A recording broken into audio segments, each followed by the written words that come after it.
Welcome back to PMS Press Personality Profile. Now, I know that with all of the introduction that I've told you earlier, you're yearning and you want to meet this person that I'm having this conversation with. I cannot wait to dive into his personal life as well and also inspire us with his inspiring journey as well. I'm certain that you will learn a thing or two.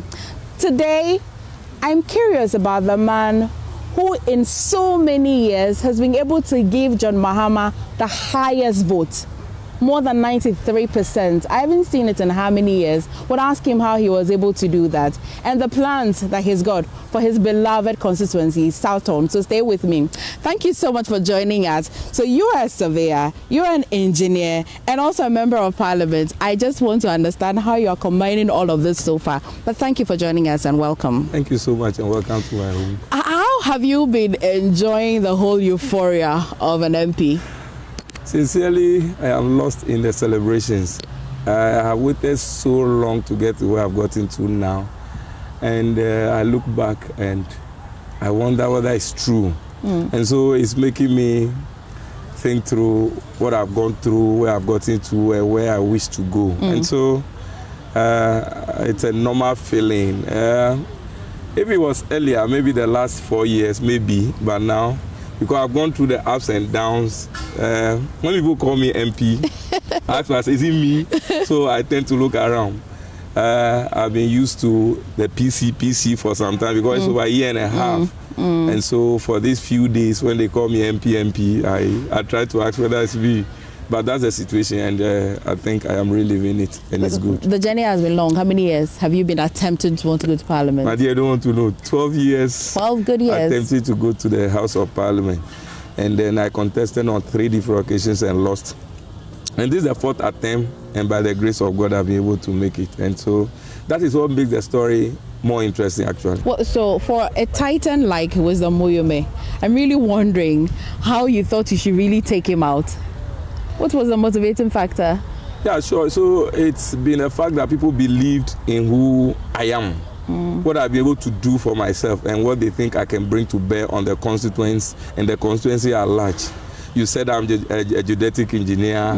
I am a surveyor by practice. I am an entrepreneur by the things I do, and also a planner. You know, I did development planning when I was doing my master's and public administration. And so combining all these things puts me at a very strategic location and position to be able to attract so much.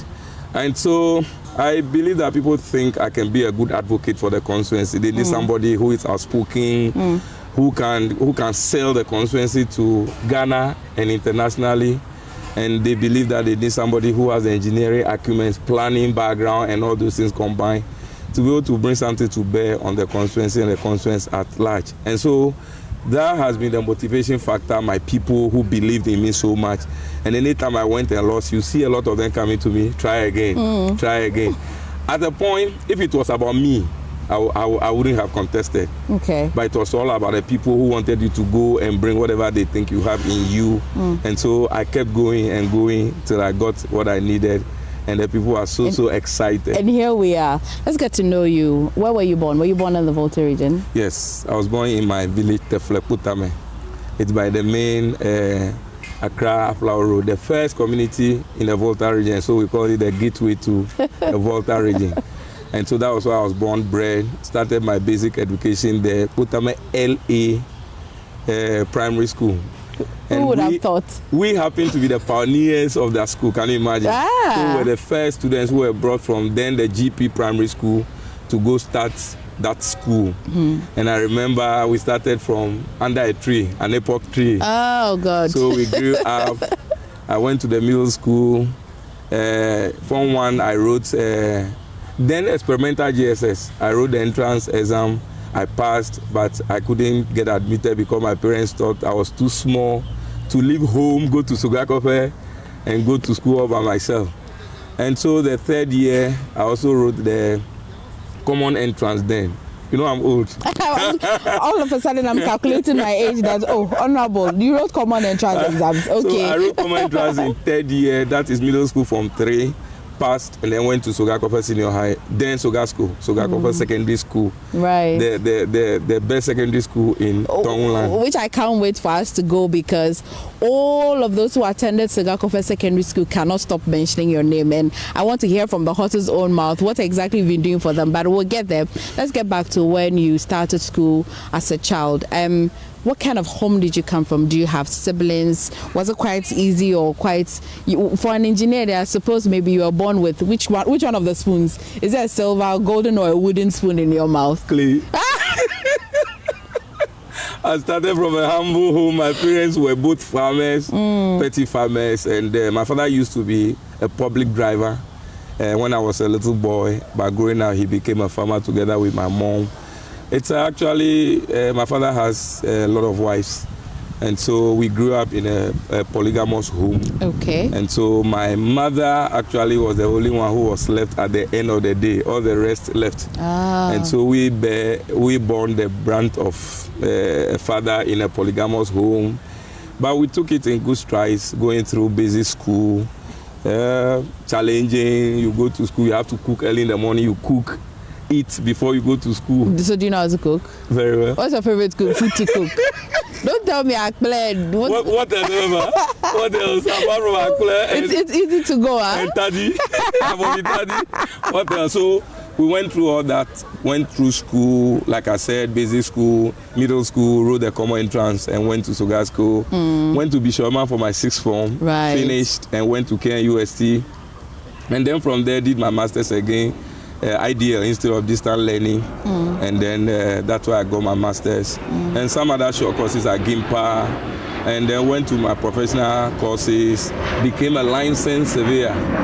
Yes, the second youngest at the time I was licensed. That was June 2012. I became the licensed youngest surveyor, youngest licensed surveyor in the system there. You know the license to practice, like the ACCA for accountants and all those other ones. It's I'm told it's not a walk in the park, no. It's usually for the oldies, those who have worked in the department, are going on retirement, are the ones that they give the licenses. What makes it very special? Why? It reposes a lot of responsibility on you. So when people or you prepare a site plan, it's a technical service, you would have to put your signature under. And it's not everybody who has the responsibility to do it well. And for you being the examiner, to say that this is done accurately and professionally, you should have some level of professionalism in you. Beyond that, you should be somebody who has integrity, somebody people can trust to be able to sign those certificates to say that I did this work, or somebody did it under my tutelage, and I believe that it was faithfully done. So it's not given to children. It's not for. It's not a child's play. Now I understand. They should be sure that you are somebody who will not misuse that signature and that license, and so before they give to you. So we were the youngest that were giving at our time. So after university, you would have to wait for 10 years. You have to work under somebody professionally for him to supervise you and to be sure that you are now matured enough to be granted the license before you were giving. At the time we were giving, they waived on some of the rules, and so he gave us the opportunity to enter. But this time, how old were you when you were being licensed? Oh, that was 2012. I finished university 2001. So can you imagine? And when I finished the university, I think I was about 23, 24. So plus another 9, 10. That was about 30, 32 thereabout. And so you can imagine, at that age, I am considered to be so young. So young, I can understand for that license. So usually 50 plus 60 is who they give the licenses to. So at that age, people were even mocking at me that I should leave the license with them so that they would do sales. What was life for you, like comparing Soga School and then Bishop Herman College? Yeah, Soga School, because I came from a very humble home. It wasn't even an average home. You had to struggle. When you go into school, they give you money for school. After you pay your transport fare, get to campus, everything's finished. So you can only rely on gari and the small sugar and shito that you have. So the dining hall becomes your friend, and you have to be there regularly, else you go hungry. And so that was the life we lived. I lived a very humble life, but there was one thing about me. because of my humble beginning, I don't involve myself in so many things that would get me into trouble. So fortunately, in the first year, I was staying with an uncle who was a master on campus then. So I was staying in his bungalow. Second year, I got a Cocoa Board bursary scholarship. So I moved to the boarding house. So I was living on that. If I had to take my parents to pay for me, it would have been difficult. So I went to the boarding school with scholarship. And after everything, I passed so well. So I went to Bishop Eman to do my 6th form. And after that, I got admitted to KNUST. That year was a very tough year. Before us, there was a strike for a whole year.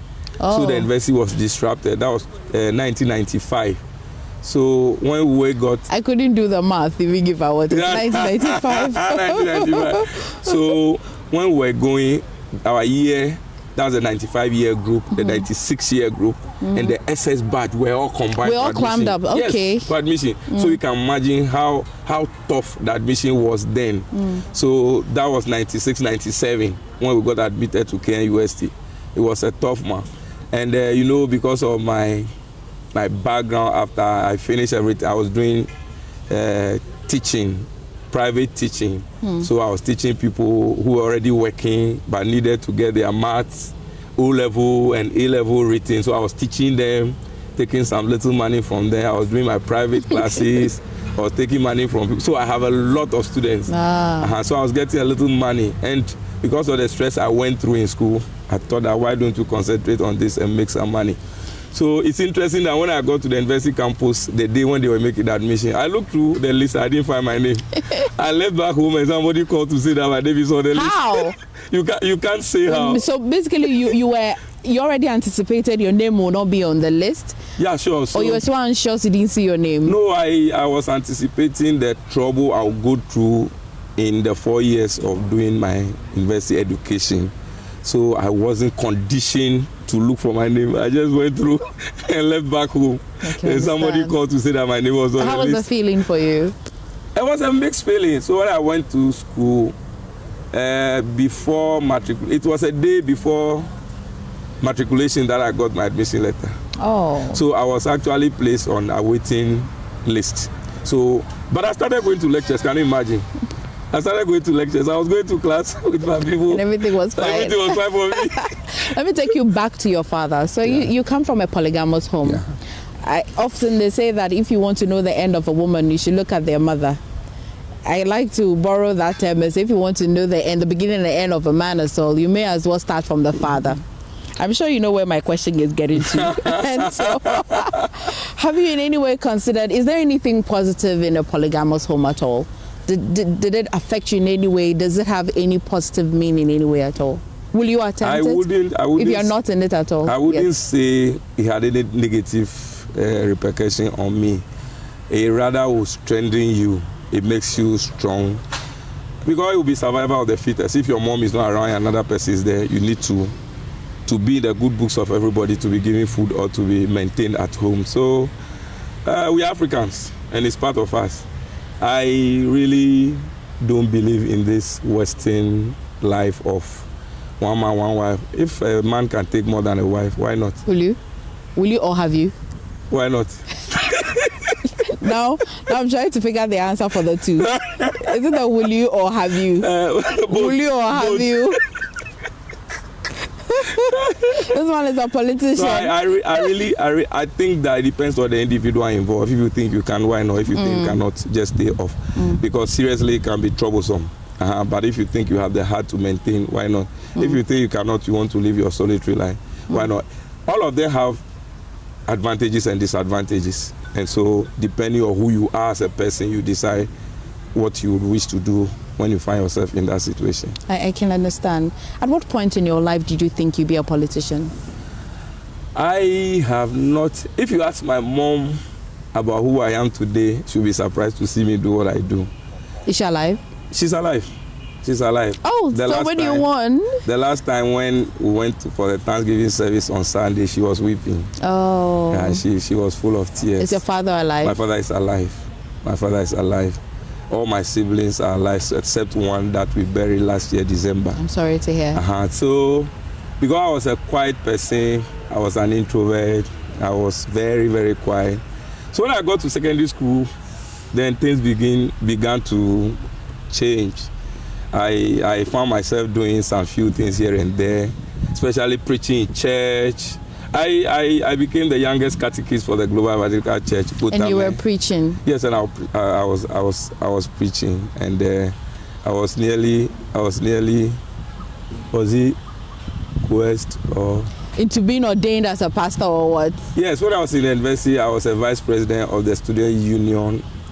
Then EPSU, I was for EPSA, EP Students and Associate Ministry. Now GESAM, Global Evangelical Students and Associate Ministry. I was the organizer, I became the vice president, and so after school, most of my colleague leaders went into ministry, and so people thought I would go into ministry as well. Okay. The senior clerk then called me over, and I believe that's what he was going to tell me, so I decided not to go. Oh, Lord. Reverend Prince TV. And later he met me and said, you want to do politics? I said, yes. He said, come, let me bless you. Oh. So I knelt, he blessed me, and then here I am today. Let's talk politics now.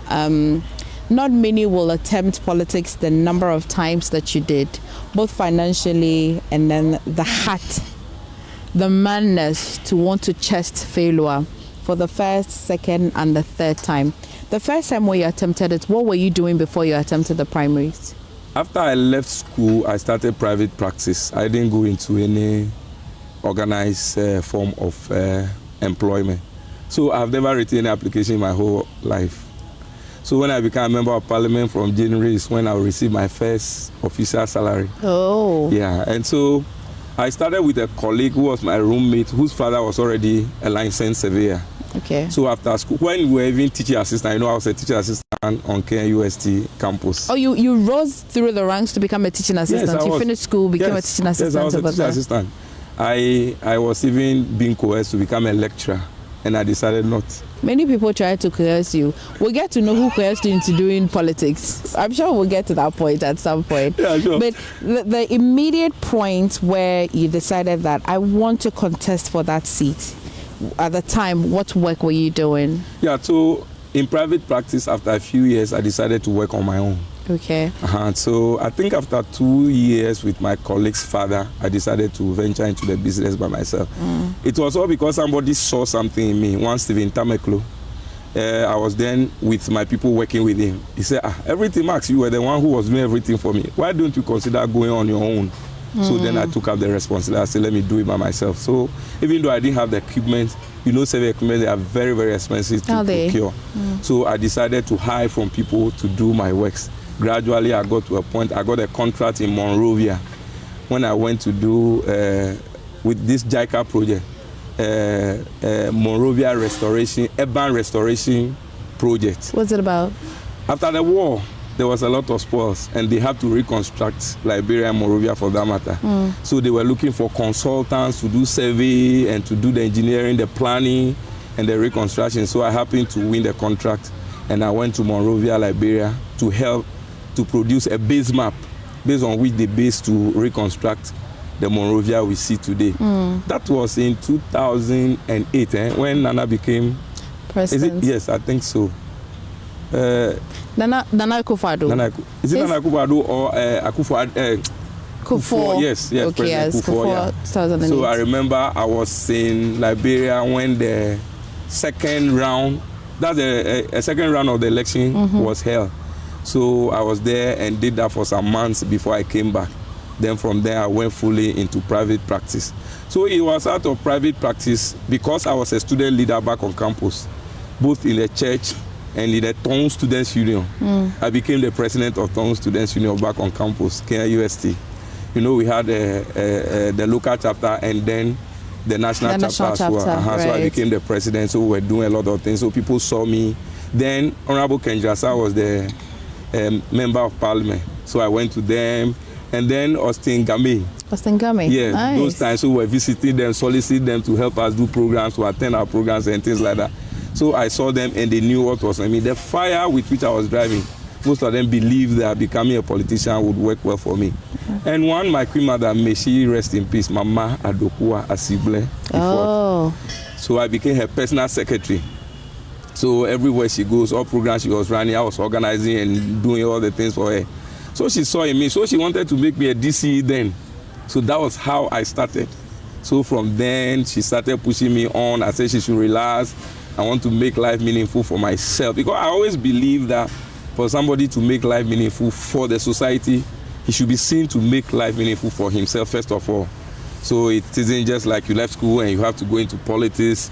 Can you do something for yourself? So that's what I wanted to prove. So after a while, I realized that now I am matured. So I was approached by some people, key people in society, and then they say, Maxwell, go have a go at this.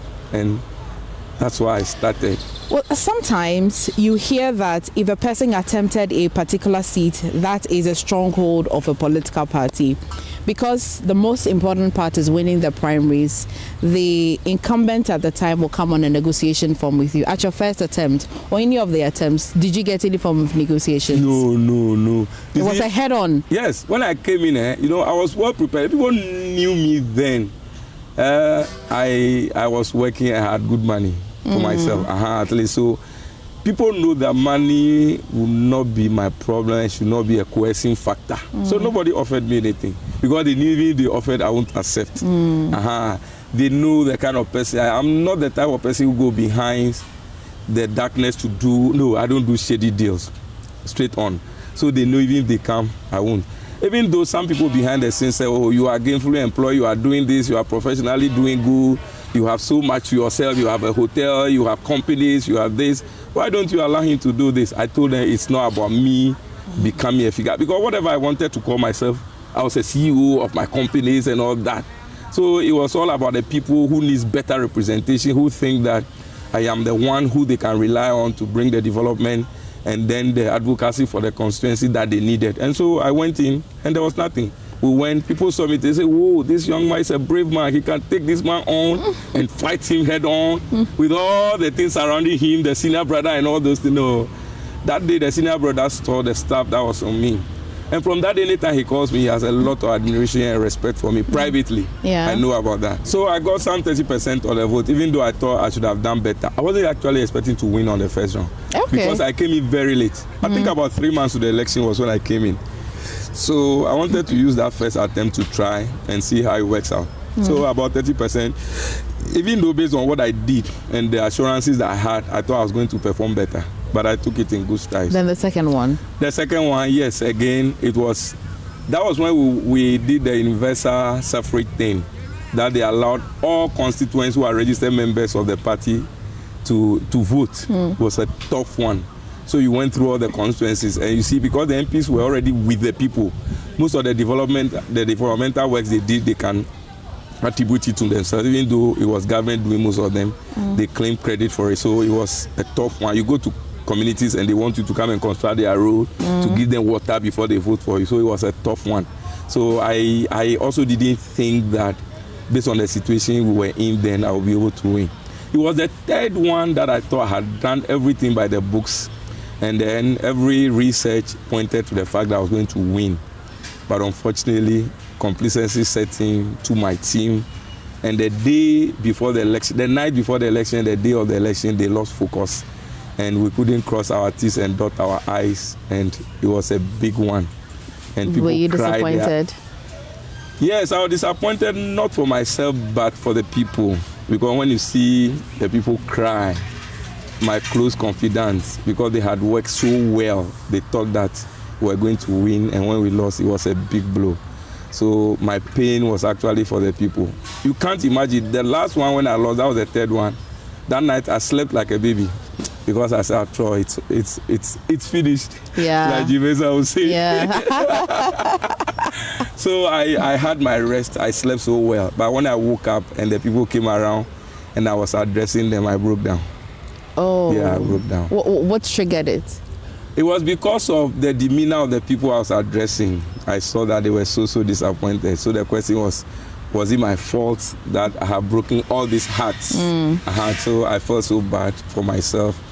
And I asked myself whether I had something wrong about me, for which reason people didn't vote for me. So I left and I said never again. But after a while, they kept coming. You have to do, if you are not there, we are not there. If you are not there, we are not there. And I mustered the courage again and said, you came. We'll go again. Now you have the mandate. right up from the beginning of our conversation till now, an integral part of most of the things you've been saying is my people, my people, my people. Now you have the mandate. What exactly is the vision for the constituency? The vision for the constituency has long started with me as a private person. I'm a licensed surveyor, so I have my own company for surveying. I have another one, a construction company that we do construction. I have a hotel, the hospitality business, and then a salt mine. It was all to create job opportunities for my people, to get some form of employment for them. It's about youth empowerment.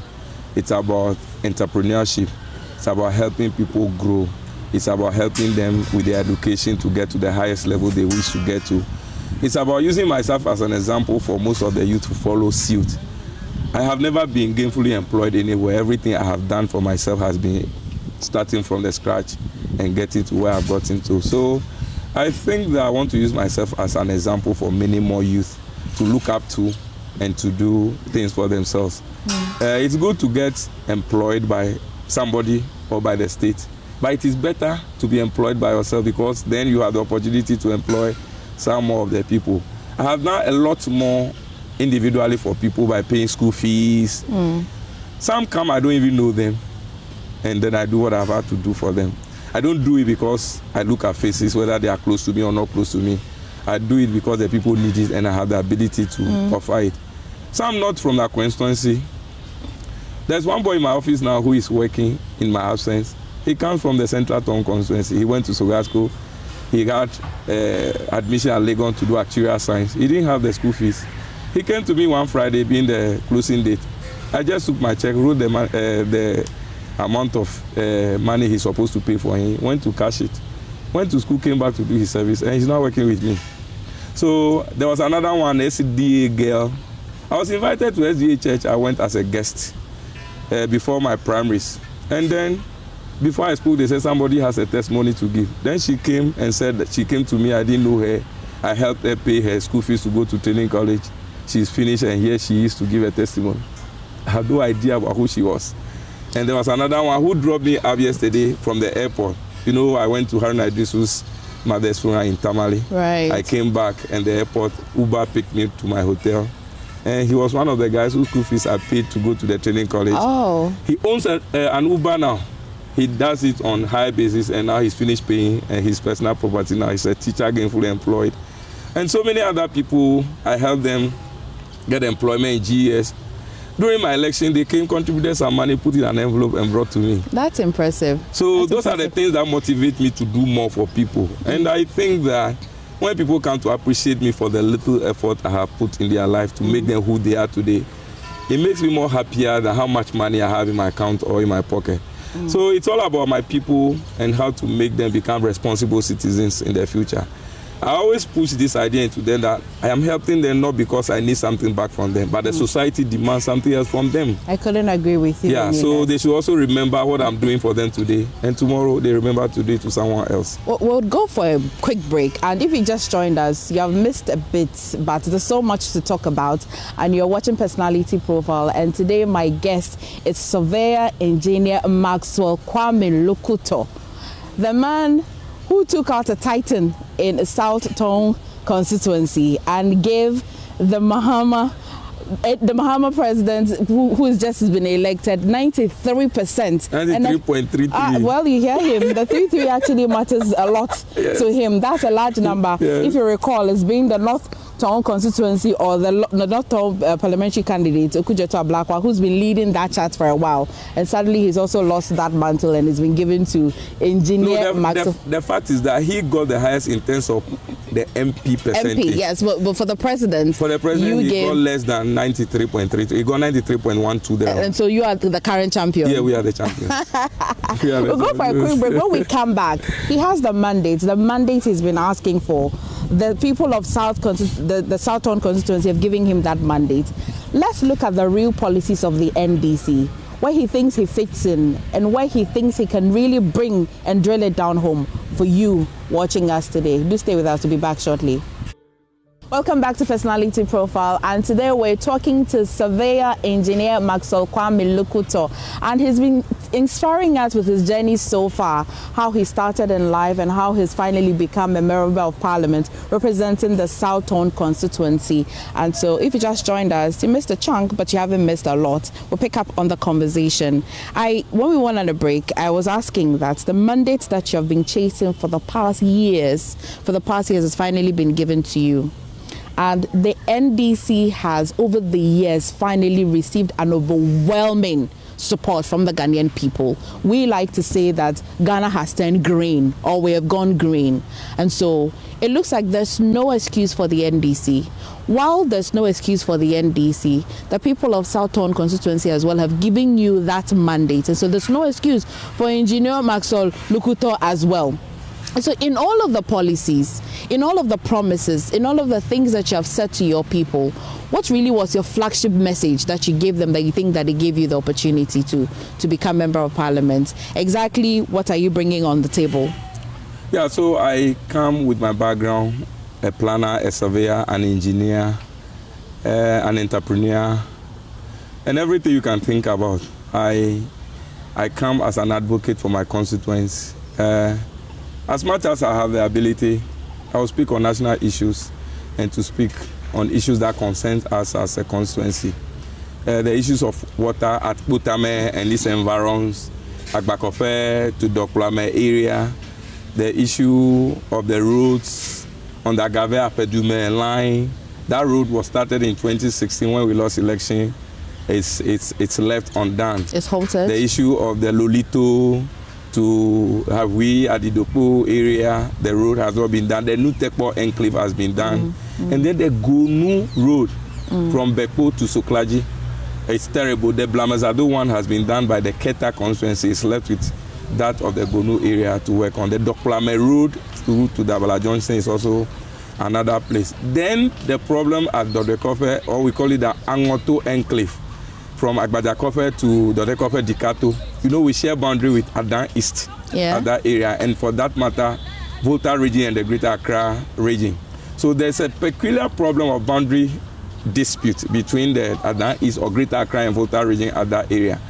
And it looks like Southern has reneged a little in our responsibilities to work at that area. And so Adan East seems to be creeping in to take over that area. I believe that once I get to the floor of parliament, I would have to raise these issues with the local government ministry. As a surveyor, I know that the LI that established the districts put those communities under Southern, but the map that was drawn at the survey department is what has placed us under Adan East. And so that challenge is there. So I would have to raise issues with the local government ministry through the floor of parliament to ensure. I'm sure I will be on committees in parliament that will give me the ability to raise these issues and find a lasting solution to it. The last thing I heard about it was that Lands Commission at the Volta Regional Commission has taken steps to come to show where the boundary is supposed to be. Okay. And it's shown clearly that we are not in Adan East.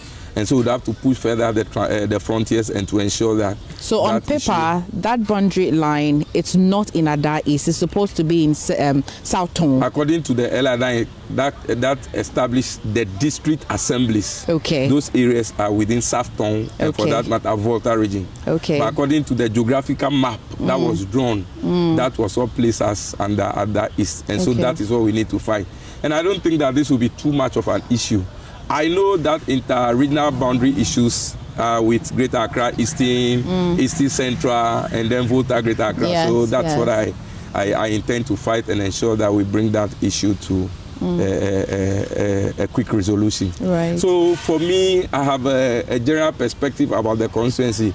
And because I stay and work in the constituency now, my survey office is there, my construction company is there, my hotel, and then my salt mine is in Adan East. So I have a very good understanding of the geography of the constituency. So I can mention from community to community. Which you have done actually, yes, very impressively. I can do that from A to Z. And so I intend to help develop these communities. And one good thing is that there are a lot of people who believe in my vision, the constituency, who are ready to support me to do this. Myself, I have started with the roads. I have one earth moving equipment. I intend to add some more. so that together we can do the road ourselves. So now what I do is I offer my equipment. If a community can buy fuel, I offer it out, and then we construct the roads by ourselves. Looks like this South Town constituency people, they are not going to struggle at all.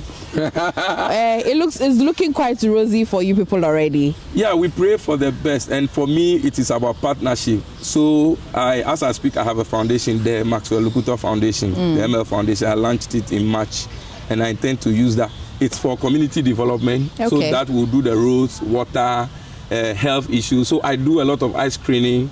I have done 2 already, and we have screened, and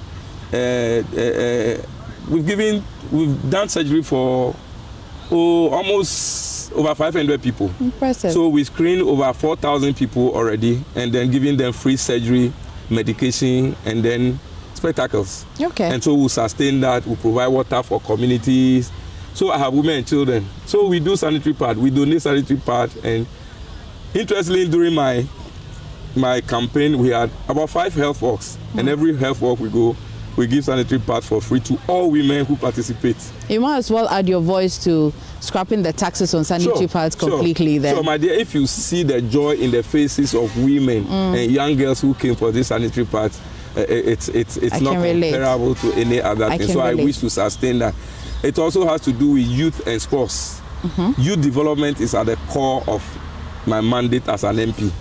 As young as I am, I think that I need to grow a lot more of young entrepreneurs who can stand on their feet, not looking necessarily at government employment. So that's what I want to use myself as an example. I want to be a mentor to most of these young ones who can establish their businesses by themselves, especially in the area of agric and agro processing. You know, the river we have there, we can do a lot of fish farming. We can do a lot of rice farming. We have a lot of good lands for rice farming, for cashew. I will be doing farming myself. And so, yes, of course, I will do a lot of Let's look at the NDC's policy, the flagship policy, the 24-hour economy. If I just sit here and overlook the Volta region and even drill it down to the South Town constituency, I'm wondering, it's a policy that definitely is going to be rolled out gradually. And I know you don't speak for the government, if not now, at least yet. But what kind of activities in the Volta region can we really feel the impact of 24-hour economy? Should the NDC decide that, well, we want to roll out a policy in the Volta region, this policy in the Volta region, and even come to the South Town constituency? However, people mistaking the 24-hour economy to be restricted to only the number of hours one work at an industry or at a workplace. It's about increasing productivity. For instance, what I always say is that we do a lot of cassava farming in our place. You know, in Samia Blackwa's constituency, they have a cassava processing plant. So they process the starch. They process the cassava into starch that they use for biscuit production. And then the juice they also use for beer production. You know about that. So I use cassava as an example. That depending on the demand for the starch, if you have a factory into biscuit production and then they are now doing the 24-hour economy, it means that the number of bags or sacks of starch they need for the factory would have to increase. That also means that the number of trips that a driver will have to make from my constituency, charting cassava to the factory, would also increase. But currently, is there demand for supply? Very much. So currently, you don't have Gary in Mafikumasi market too. You know the cost of Gary now? Over 30 Ghana cedis. Hey, please don't starve me. That's all I eat. No, seriously. Gary is about 35 cedis now. Because most of the farmers are selling their cassava directly to the factory. So they come to your doorstep with my father Motuka. You know what we call them? My father Motuka. To come and buy. So there's so much demand for cassava. And so people are increasing their farm sizes. So that's what the 24-hour economy is about. So once you increase your farm size, if you can't do it alone, you employ somebody to help you. So if it is 1 acre you are doing now, and there's the demand for the driver to go 3 times in a day, you also have to do 3 acres. So it's about getting more people to help you increase your farm, not necessarily going to the farm at night. So that's all the 24-hour economy is about. So once government rolls it on, and then the factories pick it up, the drivers do the trips, the police officers are on the road to check them, and then we also increase our farm sizes. Then it's for everybody. Right. So it's not about going to the farm at night. So the fisher folks, you know, they can go to fishing at night. They do? Oh, they do. If you have a fish pond, can't you go and feed the fish in the night? You know, divers go to dive in the night. Yes, they do. They do. So it affects everywhere. It affects everywhere. Well, so the policies on taxes that the NDC is hoping to scrap. I know that it looks like the deficit that the NDC government is coming to meet is quite high. The policies that you have proposed that you're going to be scrapping, if you were not an NDC member, do you agree to scrapping all of it? Emefa, the issue is that why do you bring taxes? Bawumia told us that it's not about taxes. They are moving from taxation to what? Digitalization of production. And so have they forgotten the production aspect of the whole equation now? So it's not about taxing. And taxation, the essence of taxation is not to break people down. And have you seen the way Ghanaians voted? It means they have been overstretched. And so for me, oral will solve most of our problems. Oral will solve most of our problems. You see the things happening in town now. People do a lot of things with impunity, as if there's no tomorrow. And so if you can retrieve these monies, a neighbor told me that, my brother, we have not voted for you people to come and control roads and buildings for us. So all we need you to do in the 4 years is to retrieve all the stolen money. So if you can retrieve all these monies that people have stolen with one ton pleasure, can you imagine how much will be raked into the national kitty? And so for me, once we take these things once at a time and then make sure we do the good job in oral, we'll retrieve a lot of money. And once we take away some of those taxes, we'll be good to go. And there are a lot of people who do that curious and then will know how we place it through. Mahama is not a novice when it comes to governor. He has been a president before. He's done it on several occasions. He's surrounded by a lot of experts who knows what to do. And so from our angle, when you come to land administration and management, can you see what is happening? The clamor for state lands and for other things. And so for me, there's so much we can do in those areas to save the nation a lot of money, and we'll rake a lot of money into the national kitty. We look forward to how you're going to be playing major roles in Parliament. Why? Because there's this belief that if you're new in Parliament, your chair is in the back. The oldies, it's like a classroom. The people that sit in class for long, those who have been repeated will have to sit in front, and the newcomers will sit at the back. Have you been concerned about that? I really don't believe in that. You see, it depends on who you are. I am going to Parliament as the only licensed surveyor on the floor of Parliament. Can you imagine? That must be nice. It's a good feeling. The only person who was there is Honorable Menu Adabo, and he's no longer going back to Parliament. And so I believe that depending on what you are made up of, and of course, when you go there, do you only do your work on the floor of Parliament? No, it is what is in you that you sell. So in and out of Parliament, and when an issue comes on the floor of Parliament and you are the only expertise who can speak on it, would they say because you are a first time and they will not allow you to speak on it? Didn't we see I don't go on the floor of Parliament when he was a first timer? Right. Didn't we see a black one when he was a first timer? Yeah. Didn't we see a lot of people who came in first and the contributions they made? And so for me, I don't believe that it's because your seat is at the back, so you'll not be allowed to speak. And now I know that they are rationalizing the procedures in Parliament to even give some voice to first timers. If you had the opportunity to choose the role you will play in this government, aside being a member of Parliament, if you had that pleasure or the leisure to pick, the president said, you know what, I want you to choose what you want to do, what would that be? No, of course, you see, I come in as an expertise in a field of land management and administration. I have been a licensed surveyor for so many years now. I have been a board member at the Lands Commission, Volta Regional Lands Commission, on 2 different occasions. The first time as a member of the local assembly, a government appointee, and the second time as the president of the Ghana Institute of Surveyors in the whole of Volta and Oti region. And so I know the system so well when it comes to land administration and management. And so I am coming in as an expert in the field. So anything in the land and natural resources ministry to help shape policy, direction, and a lot of things that we see in the land administration system in the country now, which is not helping us, are the roles I wish to play in the area of land management and administration. I believe in Parliament I will definitely find myself in the lands and forestry subcommittee, and then maybe roads and highways, and maybe works and housing, any of those engineering fields or in the built environment. anywhere within that will be a good place for me to play my role, my oversight role and responsibility so well for government or for the third arm of the state. And so anywhere around that should be good for me. So. I want to let you go, but I want to get to know you more. Do you have any favorite food? Oh, Emefa. You know where I'm coming from? Yeah. Oh, man, I climbed before TV time. Jollof Juju. Oh, men and jollof. You know it. Okay. Ghanaians. What kind of protein would you like on the jollof? Fish. I always would do fish. Yeah, you can't migrate from the riverside small. I do more fish. I'm scared of the red meat. Okay. So I do more of the fish now. Okay. Do you have any hobbies at all? Yeah, I do. Stout Christian, so I love listening to gospel music. Okay. Yeah. Who's your favorite Ghanaian gospel musician? Ghanaian musician. Who will I choose? Ghanaian musician. I love Kirk Franklin's song. You don't have to worry. Okay. You don't have to worry. Okay. And that anytime you are down, just raise your hands to say. Yeah. So for you prefer the foreign? Not necessarily gospel? Foreign. I love local movies. Okay. Especially Nigeria and Ghanaian ones. But not too much of this witchcraft thing.